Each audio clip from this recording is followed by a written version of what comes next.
Is Canada not telling the public to wear masks because we're worried about a shortage and we want to make sure that doctors and other frontline people have them?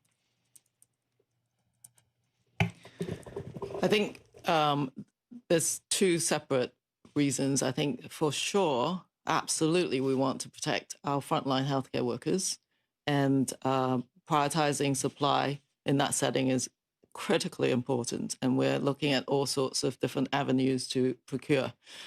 For the public, I think the current scientific evidence we are continuing to evaluate. Of course, we can be flexible if we find any new evidence. But I think the scientific evidence is that if you are sick, then put on a mask to prevent those droplets from flying, in any space as you're perhaps going to a clinic or having to move yourself around the community for essential needs.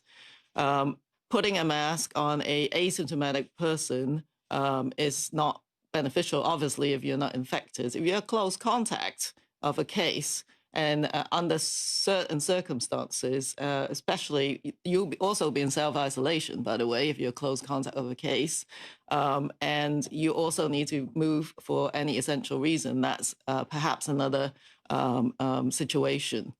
What we worry about is actually the potential negative aspects of wearing masks, where people are not protecting their eyes or other aspects of where the virus could enter your body, and that gives you a false sense of confidence. But also, it increases the touching of your face. If you think about it, if you got a mask around your face, sometimes you can't help it because you're just touching parts of your face.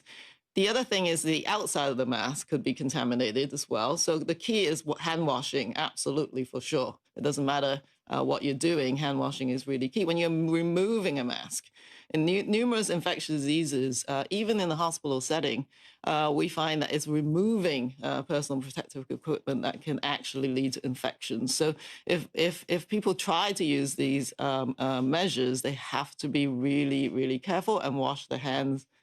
Absolutely, that's the key. So we're also worried about the negative, potentially negative impacts.